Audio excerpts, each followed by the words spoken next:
Are y'all ready to play with flowers? Okay, Bloomerinos, let's have some fun. This is what they call a cloche, and instead of being a full one, it's a half one.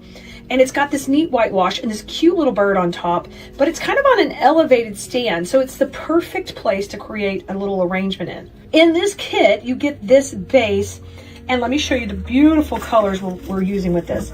We used some beautiful teal in an arrangement we did the other day, and I thought, you know what? I've got to use it again. We've got these gorgeous berries in here.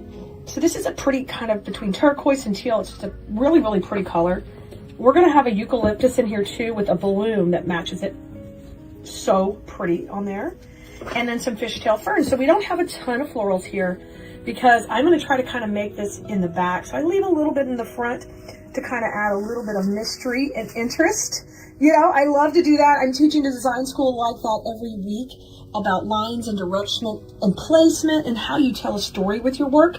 That's exactly what we're going to do here today. So the first thing we're going to do to get started on here is we are going to need a little bit of styrofoam, and this is a particular kind. It's a floral foam, and you can get this at your craft store. It comes in big sheets or smaller blocks, and I work with it in design school all the time, and we save every little bit. So this is just a little block we had left over from another project, and I'm going to give that a dip in my glue, and then we're going to go ahead and place that down on our base. And I'm going to go way back here in the corner, because I think it'd be fun to leave a little room, potentially maybe for a candle or something up front, and have a little open space in your design. And sometimes that's important, so that's what we're going to do today. Once our first part is in, we're good to start. We're going to want to grab some of our greenery. In that case, we're going to set our perimeter like we would teach in class when I'm teaching my more advanced students. We're going to do the same thing here. So what I want to do is take 3 pieces, and we're going to push these up a little, okay? You can kind of hold it up to your container. There's only so far we can go here till we're going to hit the top of the birdie in the back there. So get them a little shorter than that. Push them up because we want them to be nice and full and bushy. So I'm going to trim this part of the bush off. And you will need some wire cutters too if you don't have some. Grab some so you can cut these florals to go in here. So I'm going to take my first piece and just go right here in the back. And I love how it's a little wispy and moving forward. That's excellent. Now I'm going to take my second piece and I'm going to move this one a little bit away from the back. You see how I put a curve on it? Every time you put a piece in your work, you're going to do that. You're going to think about how can I add depth and direction and movement and dimension, depth, dimension, direction, dimension. All the D's. All right, I'm going to come in this other side. Look how pretty that is. So we got a great base started, and when you look from the back, look how pretty that light green is on there. Oh, yes.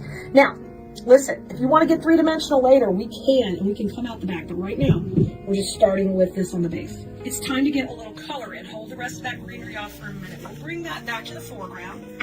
Hey, I talked about depth. I'm bringing the depth. All right, we're going to start to prep this one, and I'm just going to tear these off the stem.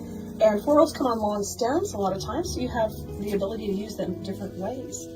But you don't have to fear if you want to cut them or make them shorter. A lot of them are really beautiful. And when you do that, I always recommend kind of holding on to the stems that have a good wire, because those we can use, you know, for other support wires and in other projects. So just hold on to those. We can use those down the road somewhere. Now that we've taken these and we have shortened them way down, we still have to kind of make some adjustments because we're trying to work inside our design. So we're going to take and trim one off. I'm going to have this little baby on its own, and we're going to work this one right up in the middle in the back. And we're trying to keep this really beautiful and sweet so that we can have some empty space in the foreground. All right, now I'm going to come off to the right side. Awesome. Just tuck that one in. Oh yeah, she's looking good. And I'm going to move her up just a little bit. And now we're going to do a little section on the left. And I'm just cutting off these babies that are in clusters of 2. Let me keep those separate. And we're going to go on this side. And I'm just dipping in my glue. My electric skillet with the glue is off here to the side so I can get my hot glue in there. Oh, that looks great. Now you can see we got a great start here as we create our base. All right, we've got 3 of these left. We're going to hold off for those just a little bit. Now I want you to bring back some of your fern greenery here that we started off with, our fishtail fern in the cream color. And I'm going to take and push these short, really short on these. We've got our height. Now we want to add that this neat wispy texture to the front of the arrangement, and I would call that the foreground. So I'm going to take and cut these shorter. Look at that, look at that. And we're going to work right here in the back. All right, I'm coming in. And now I'm leaving a little space in the front. So I want to work these on either side. Yeah, just like that. So we kind of got this little concave cloche working out for us right here, okay? Now, before we get more dimensional on the edges and things, I want to go ahead and start to get our berries in. These berries are super cool because they're also wired right down to the base, and that makes them just really, really easy to work with. Now, I want to use these low to the base on this design to start with. They're going to cut these pretty short, and then I'm going to take, and we're going to start to tuck these in right between where we put the eucalyptus. Oh yeah, I knew they were going to work so good in there. It's going to be so cute. Okay, I'm going to take another one, and we're going to work that in over here too. Arrangements like this are great for beginners. When you're done, you have a neat piece to use in your home. This looks adorable next to like a frame just sitting on your cabinet. And you get, oh, that little pop of berry in there. So I got 2 of the berries in. Okay, you don't even have to have room for the candle in here if you don't want to. Like if you want to, you could probably start to see how much more you need. But let's assume you don't want to put your own battery operated candle in there. I want you to be able to fill in and finish this design coming out. Leaving a little space, but you know, having the movement in all that direction that I love. And I hope you love too. I hope you start to love that. So I'm gonna bring that straight out forward. And then I'm grabbing some more berries here, and I want to take these berries. We're gonna have them a little longer, but I'm gonna have them kind of sit on the base. Now they're still gonna go into the foam. They're not gonna be separate. They're still gonna pop in right here.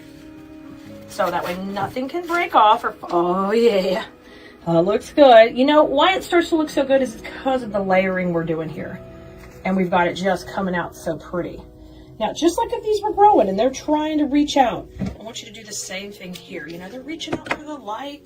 They're happy to be in this little cluster, but man, they want to get all that sunshine. Y'all, these are artificial florals, so don't get all crazy on me. They don't really need sunshine. They don't need watering, but I want them to feel like they're real.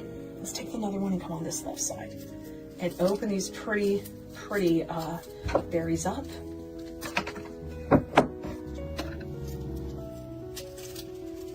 I'm gonna give that a little bend, and now we're coming on the left.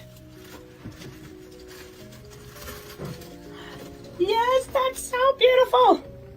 All right, I want one more eucalyptus kind of coming up and swooping around here. Oh yeah. Oh my gosh, look how good we're looking, y'all. Oh, it's so sweet. Now we're gonna break it up just a little with a couple of the fern in the center. One here coming out, and then I want a little more center left.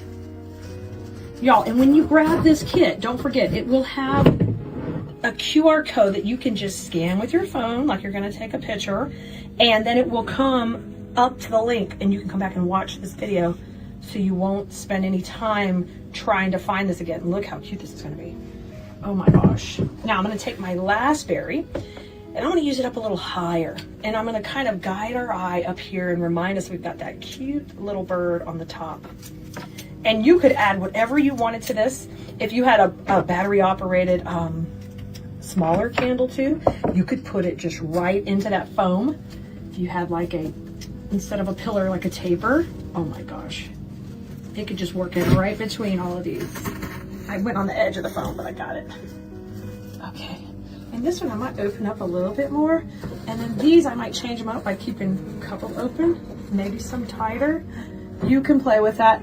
But look, whether you leave a space to add your own cuteness in there, or you take and fill it all the way full like we did here, I think you will love this design. It's super sweet, and you get the cutest container too here to make it look amazing.